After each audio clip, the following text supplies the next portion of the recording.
Hello dear students, ಈ ವಿಡಿಯೋದಲ್ಲಿ ನಾವು ರವೀಂದ್ರನಾಥ್ ಟ್ಯಾಗೋರ್ ಅವರು ಬರೆದಿರತಕ್ಕಂತಹ the king of the dark chamber ಅಂತಕ್ಕಂತಹ ಒಂದು ನಾಟಕ ಅಥವಾ ನಾವು ಡ್ರಾಮಾ ಅಂತ ಇಂಗ್ಲೀಷಲ್ಲಿ ಕರಿತೇವೆ. ಸೊ ಈ ಒಂದು ನಾಟಕದ ಸಮರಿಯನ್ನು ಇಲ್ಲಿ ನಾವು ಡಿಸ್ಕಷನ್ ಮಾಡ್ತಾ ಹೋಗ್ತೇವೆ. ಮೊದಲನೇದಾಗಿ ಈ ಒಂದು ಟೈಟಲ್ನ ಮೀನಿಂಗನ್ನು ತಿಳಿದುಕೊಳ್ಳೋಣ. ಕಿಂಗ್ ಅಂದರೆ ನಿಮಗೆಲ್ಲ ಗೊತ್ತಿದೆ, ರಾಜ ಅಂಥೇಳಿ. ಯಾವ ರಾಜ ಅಂದರೆ ದ ಡಾರ್ಕ್ ಚೇಂಬರ್. ಚೇಂಬರ್ ಅಂದರೆ ಇಲ್ಲಿ ನಾವು ಒಂದು ಕೋಣೆ ಅಥವಾ ಒಂದು ರೂಮ್ ಅಂತ ಅನ್ಕೋಬಹುದು. ಅಂದರೆ ಡಾರ್ಕ್ ಚೇಂಬರ್, ಡಾರ್ಕ್ ಅಂದರೆ ಕತ್ತಲೆ ಅಂತ ನಮಗೆಲ್ಲ ಗೊತ್ತಿದೆ. ಸೊ ಒಂದು ಕತ್ತಲೆಯ ರೂಮಿಗೆ ಸೀಮಿತವಾಗಿರ್ತಕ್ಕಂತಹ ಒಬ್ಬ ರಾಜ ಅಂತಕ್ಕಂತಹ ಒಂದು ಮೀನಿಂಗನ್ನು ಇಲ್ಲಿ ಕೊಡ್ತಾ ಇದೆ ಈ ಒಂದು ಟೈಟಲ್. ಅಂದರೆ ಈ ಒಂದು ಪ್ಲೇಯಲ್ಲಿ ಒಬ್ಬ ರಾಜ ಇದ್ದಾನೆ, ಅವನು ಯಾವಾಗಲೂ ಕೂಡ ಒಂದು ಡಾರ್ಕ್ ರೂಮಲ್ಲೇ ಇರ್ತಾನೆ, ಅವನು ಜನಗಳ ಸಂಪರ್ಕಕ್ಕೆ ಸಿಗೋದೇ ಇಲ್ಲ, ಅವನು ಅಲ್ಲಿಂದಾನೇ ರಾಜ್ಯಭಾರವನ್ನು ಮಾಡ್ತಾ ಇರ್ತಾನೆ, ಯಾರ ಕಣ್ಣಿಗೂ ಕೂಡ ಅವನು ಬೀಳೋದೇ ಇಲ್ಲ, ಅವನ ರೂಪ ಹೇಗಿದೆ ಅಂತಕ್ಕಂಥದ್ದು ಕೂಡ ಯಾರಿಗೂ ತಿಳಿದಿರುವುದಿಲ್ಲ. ಇಂತಹ ರಾಜನ ಬಗ್ಗೆ ಇರತಕ್ಕಂತಹ ಒಂದು ಡ್ರಾಮಾ ಅಥವಾ ನಾಟಕ ಇದಾಗಿದೆ ವಿದ್ಯಾರ್ಥಿಗಳೇ. ನೋಡಿ, ಈ ಒಂದು ನಾಟಕದ ಮುಖ್ಯವಾಗಿರ್ತಕ್ಕಂತಹ ಒಂದು ಥೀಮ್ ಏನಪ್ಪ ಅಂದರೆ, ದೇವರು ನಮ್ಮ ಕಣ್ಣಿಗೆ ಕಾಣದೇ ಇದ್ದರೂ ಕೂಡ ಅವನ ಅಸ್ತಿತ್ವ ಇದ್ದೇ ಇರುತ್ತೆ, ಅವನು ತನ್ನದೇ ಆದ ಶಕ್ತಿಯನ್ನು ಹೊಂದಿದ್ದಾನೆ, ಅವನು ಕಾಣದೇನೆ ಈ ಒಂದು ಜಗತ್ತನ್ನು ನಿಯಂತ್ರಿಸ್ತಕ್ಕಂತಹ ಸಾಮರ್ಥ್ಯವನ್ನು ಹೊಂದಿದ್ದಾನೆ. ಸೊ ದೇವರು ಮತ್ತು ಸತ್ಯಗಳು ಯಾವತ್ತಿಗೂ ಕೂಡ ಕಣ್ಣಿಗೆ ಕಾಣಿಸದೇ ಇದ್ದರೂ ಅವುಗಳು ತನ್ನದೇ ಆಗಿರ್ತಕ್ಕಂತಹ ಮಹತ್ವವನ್ನು ಪಡೆದುಕೊಂಡಿರ್ತವೆ. ಸೊ ಇಂತಹ ಒಂದು ಥೀಮನ್ನು ಒಳಗೊಂಡಿರ್ತಕ್ಕಂತಹ ಒಂದು ನಾಟಕ ಇದಾಗಿದೆ. ಬನ್ನಿ ಇದರ ಒಂದು ಸಮರಿಯನ್ನು ತುಂಬ ಸಿಂಪಲ್ ಲ್ಯಾಂಗ್ವೇಜಲ್ಲಿ ನಾನು ನಿಮಗೆ ಕೊಡ್ತಕ್ಕಂತಹ ಪ್ರಯತ್ನವನ್ನು ಇಲ್ಲಿ ಮಾಡ್ತಾ ಇದ್ದೀನಿ ವಿದ್ಯಾರ್ಥಿಗಳೇ. ಸೊ ಈ ರೀತಿಯ ವಿಡಿಯೋಗಳು ನಿಮಗೆ ಬೇಕು ಅಂದರೆ ಈ ಚಾನಲನ್ನು ಸಬ್ಸ್ಕ್ರೈಬ್ ಮಾಡ್ಕೊಳ್ಳಿ ಮತ್ತು ವಿಡಿಯೋ ಹೆಲ್ಪ್ಫುಲ್ ಅನಿಸಿದರೆ ಒಂದು ಲೈಕ್ ಕೊಡೋದನ್ನು ಮರಿಬೇಡಿ ವಿದ್ಯಾರ್ಥಿಗಳೇ. ಇಂಗ್ಲೀಷ್ ಲಿಟ್ರೇಚರ್ನ ಅನೇಕ ಲೆಸನ್ಸ್ಗಳನ್ನು ನಮ್ಮ ಚಾನಲ್ನಲ್ಲಿ ನಿಮಗೆ ಸುಲಭವಾಗೋ ರೀತಿಯಲ್ಲಿ ಹೇಳಿಕೊಡಲಾಗ್ತಾ ಇದೆ. ಬನ್ನಿ ಈಗ ಈ ಒಂದು ಸಮರಿಯನ್ನು ಡಿಸ್ಕಷನ್ ಮಾಡ್ತಾ ಹೋಗೋಣ. ಪಾಯಿಂಟ್ ವೈಸ್ ಇಲ್ಲಿ ಸಮರಿಯನ್ನು ಕೊಡ್ತಾ ಇದ್ದೇನೆ. ಫಸ್ಟ್ ಪಾಯಿಂಟ್ ನೋಡಿ, the king of the dark chamber is a symbolic and spiritual play written by Rabindranath Tagore. ಮೊದಲನೇದಾಗಿ ಈ ಒಂದು ನಾಟಕ ಏನಿದೆಯೋ ಇದೊಂದು ಸಿಂಬಾಲಿಕ್ ಆಗಿದೆ ಮತ್ತು ಒಂದು ಸ್ಪಿರಿಚುವಲ್ ಅಥವಾ ಆಧ್ಯಾತ್ಮಿಕ ಅಂತ ನಾವು ಕನ್ನಡದಲ್ಲಿ ಹೇಳ್ಬೋದು. ಸೊ ಈ ರೀತಿಯಾಗಿರ್ತಕ್ಕಂತಹ ನಾಟಕ ಇದಾಗಿದೆ. ರವೀಂದ್ರನಾಥ್ ಟ್ಯಾಗೋರ್ ಅವರು ಈ ನಾಟಕವನ್ನು ಬರೆದಿದ್ದಾರೆ. It tells the story of a mysterious king who rules over his kingdom from a dark room where no one can see him. ಮೊದಲಿಗೆ ಹೇಳಿದಾಗೆ ಇದೊಬ್ಬ ಮಿಸ್ಟೀರಿಯಸ್ ಅಂದರೆ ಯಾರಿಗೂ ತಿಳಿದೇ ಇರತಕ್ಕಂತಹ, ಬೇರೆ ಜನಗಳಿಗೆ ಒಂಥರ ವಿಚಿತ್ರ ಆಗಿರುತ್ತೆ ಅಂತಹ ಒಬ್ಬ ರಾಜ ಇಲ್ಲಿ ಇದ್ದಾನೆ. ಈ ಒಂದು ನಾಟಕದಲ್ಲಿ ಮೇನ್ ಕ್ಯಾರೆಕ್ಟರ್ಗೆ ಬರ್ತಾನೆ. ರೂಲ್ಸ್ ಓವರ್ ಹಿಸ್ ಕಿಂಗ್ಡಮ್ ಅಂದರೆ ಕತ್ತಲೆಯ ಕೋಣೆಯಿಂದಾನೇ ಮೊದಲಿಗೆ ಹೇಳಿದಾಗೆ ಇವನು ತನ್ನ ಆಡಳಿತವನ್ನು ನಿರ್ವಹಣೆ ಮಾಡ್ತಾ ಇರ್ತಾನೆ.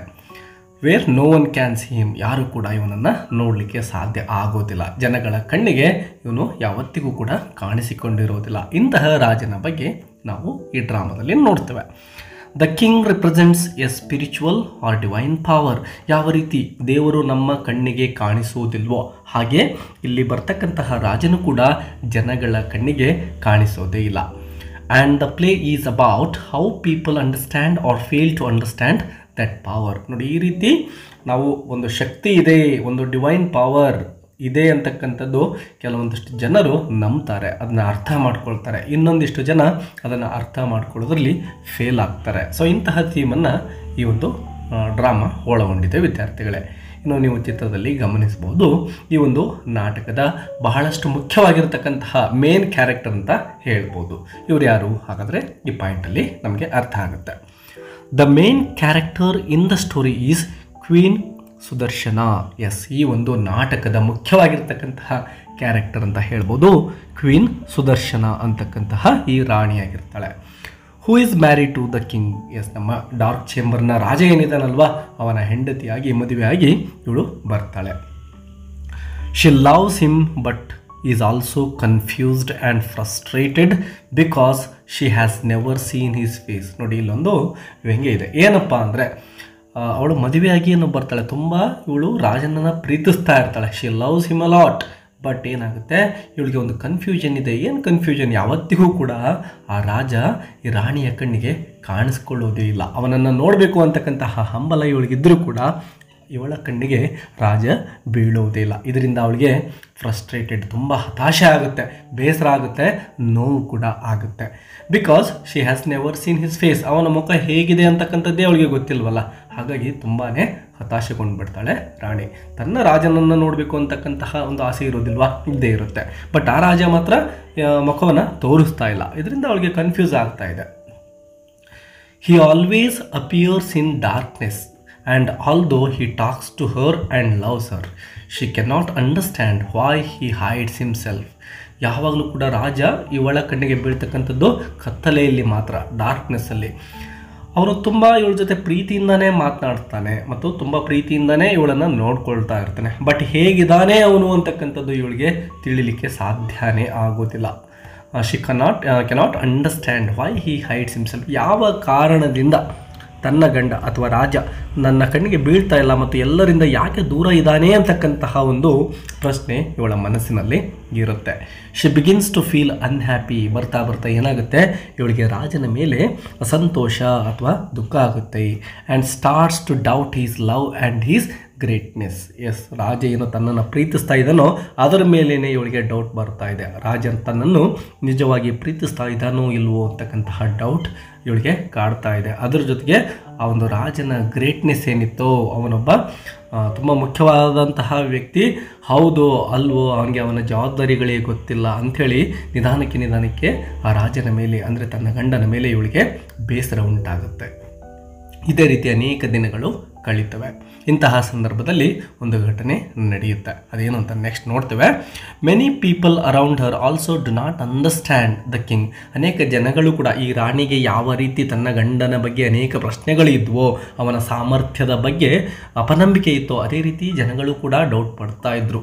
Some say he is not real. ಒಂದಿಷ್ಟು ಜನ ಹೇಳ್ತಾ ಇದ್ರು ರಾಜನೇ ಇಲ್ಲ ನಮ್ಮ ರಾಜ್ಯದಲ್ಲಿ, ಅದು ಸುಳ್ಳು ಅಂತ ಹೇಳ್ತಾ ಇದ್ರು. ಯಾಕಂದರೆ ಇವನು ಜನಗಳ ಕಣ್ಣಿಗೆ ಯಾವತ್ತೂ ಕೂಡ ಬಿದ್ದೇ ಇಲ್ಲ. ಹಾಗಾಗಿ ರಾಜ ಇರ್ತಕ್ಕಂಥದ್ದೇ ಅವ್ರಿಗೆ ಡೌಟ್ ಇದೆ.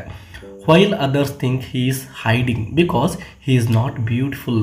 ನೋಡಲಿಕ್ಕೆ ಮೇ ಬಿ ಅವನು ಚೆನ್ನಾಗಿಲ್ವೇನೋ, ಅವನು ಚೆನ್ನಾಗಿಲ್ಲದೆ ಇರೋ ಕಾರಣದಿಂದ ಜನಗಳ ಮುಂದೆ ಬರಲಿಕ್ಕೆ ಅವನಿಗೆ ನಾಚಿಕೆ ಆಗ್ತಾ ಇದೆ. ಅದೇ ಕಾರಣದಿಂದ ಹೈಡಿಂಗ್, ಅವನೇನು ಮಾಡಿದ್ದಾನೆ, ಜನಗಳಿಂದ ಹೈಡಿಂಗ್, ಅವಿತುಕೊಂಡು ಇದ್ದಾನೆ, ಜನಗಳ ಮುಂದೆ ಬರ್ತಾ ಇಲ್ಲ ಅಂತ ಒಂದಿಷ್ಟು ಜನ ಮಾತನಾಡ್ಕೊಳ್ತಾರೆ.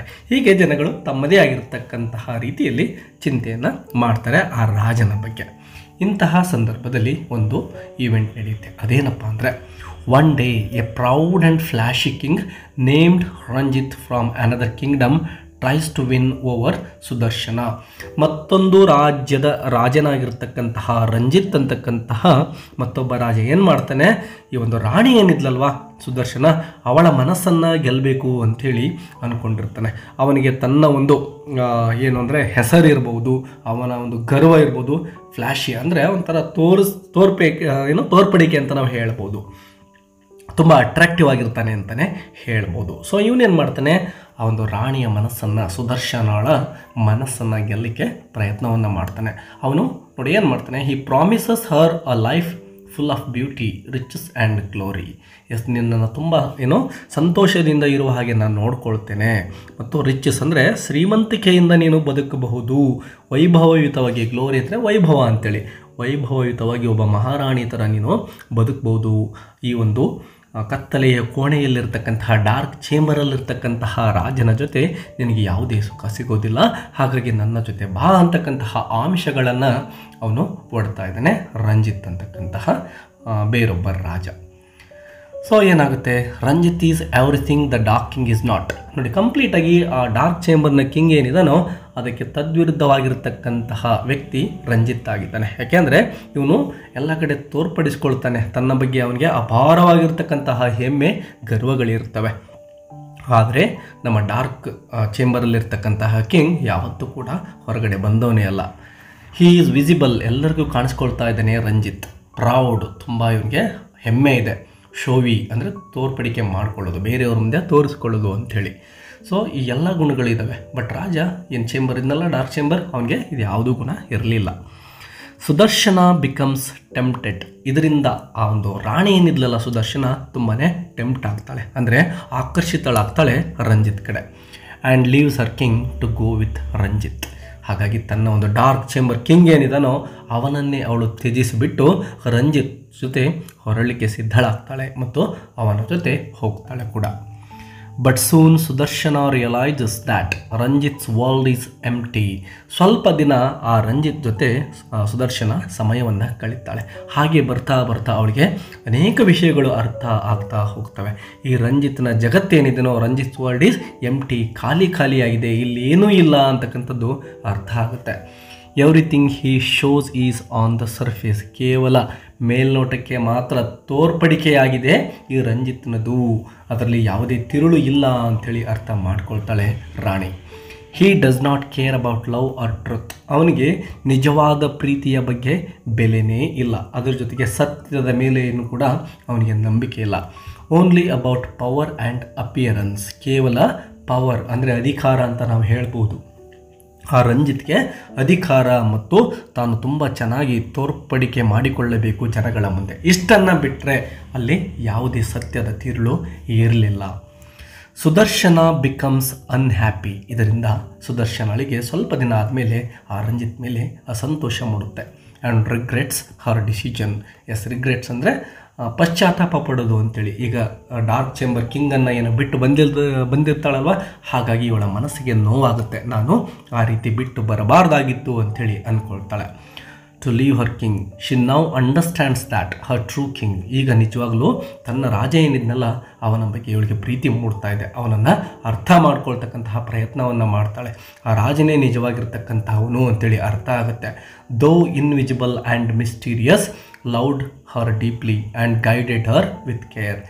ಅವನು ನೋಡಲಿಕ್ಕೆ ಕಣ್ಣಿಗೆ ಕಾಣದೇ ಇರಬಹುದು, ಅವನು ಮಿಸ್ಟೀರಿಯಸ್ ಪರ್ಸನ್ನೇ ಆಗಿರಬಹುದು, ಆದರೆ ಅವನು ತುಂಬ ನನ್ನನ್ನು ಪ್ರೀತಿಸ್ತಾ ಇದ್ದ. ಅವನ ಪ್ರೀತಿ ಏನಿತ್ತೋ ಅದು ನಿಜವಾಗಿರ್ತಕ್ಕಂಥದ್ದು, ಅಂದರೆ ತುಂಬ ಆಳವಾಗಿ ಅವನು ಪ್ರೀತಿಸ್ತಾ ಇದ್ದ. ಮತ್ತು ಗೈಡೆಡ್ ಹರ್ ವಿತ್ ಕೇರ್, ತುಂಬ ಕೇರ್ ಮಾಡ್ತಾ ನನಗೆ ಗೈಡ್ ಅಂದರೆ ಮಾರ್ಗದರ್ಶಕನಾಗಿಯೂ ಕೂಡ ಅವನಿದ್ದ, ಪ್ರೀತಿ ತೋರಿಸ್ತಾ ಇದ್ದ, ಮಾರ್ಗದರ್ಶಕನೂ ಕೂಡ ಆಗಿದ್ದ. ಅಂತಹವನನ್ನು ನಾನು ಬಿಟ್ಟು ಬಂದು ತಪ್ಪು ಮಾಡಿದ್ದೇನೆ. ಈ ರಂಜಿತ್ ಅಂತಕ್ಕಂಥ ರಾಜ ಏನಿದಾನೋ ಇವನ ಲವ್ ಅಂತಕ್ಕಂಥದ್ದು ಫೇಕ್ ಆಗಿದೆ, ಇದರಲ್ಲಿ ಯಾವುದೇ ಅರ್ಥ ಇಲ್ಲ ಅಂಥೇಳಿ ಅರ್ಥ ಮಾಡ್ಕೊಳ್ತಾ ಇದ್ದಾಳೆ ಅವಳು.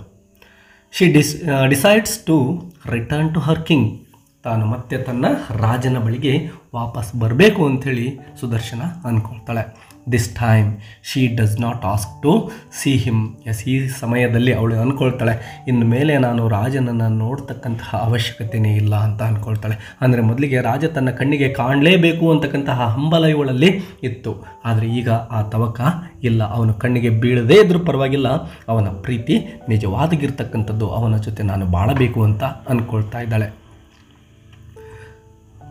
ವಿತ್ ಹರ್ ಐಸ್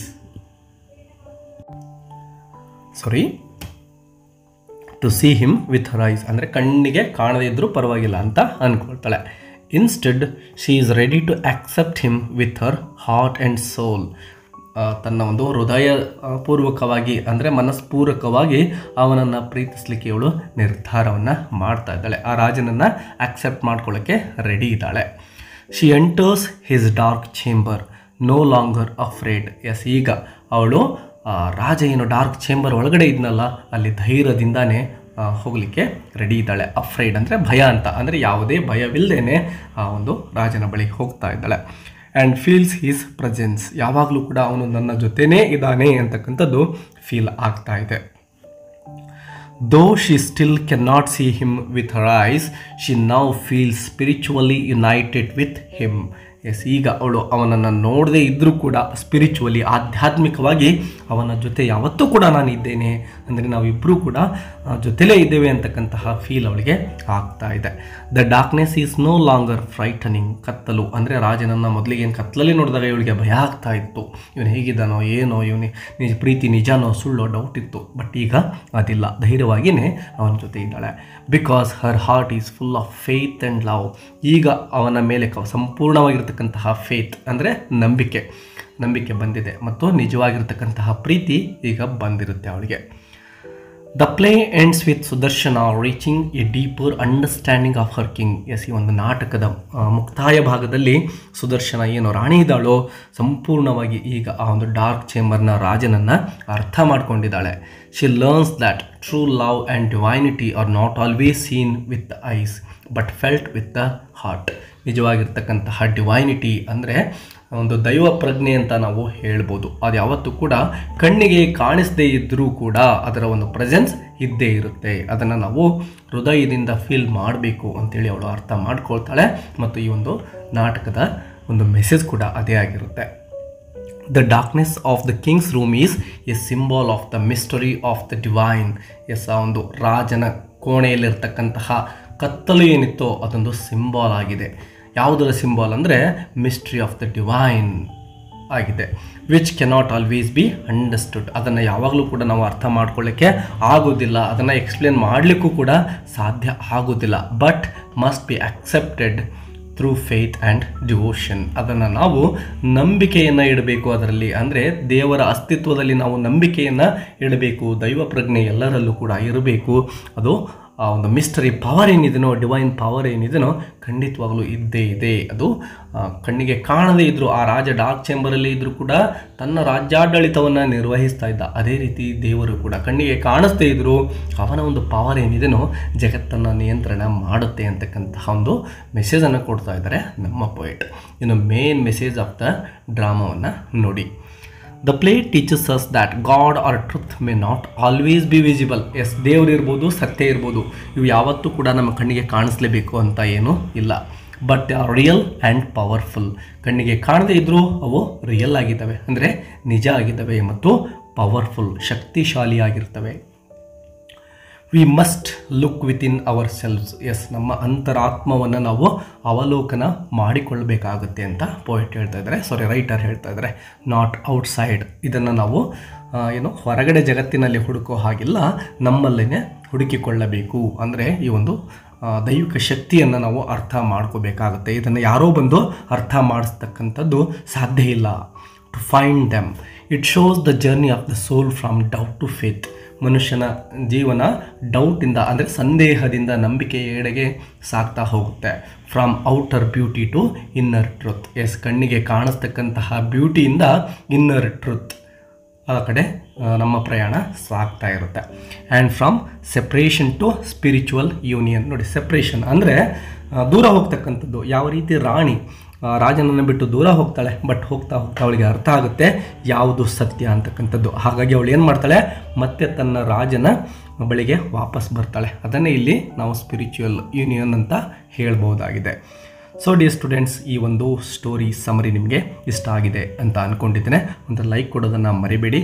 ಬೇರೆ ಯಾವುದಾದ್ರೂ ಲೆಸನ್ನಿನ ಸಮರಿ ಬೇಕು ಅಂದರೆ ಕಮೆಂಟ್ ಬಾಕ್ಸಲ್ಲಿ ಕಮೆಂಟ್ ಮಾಡಿ.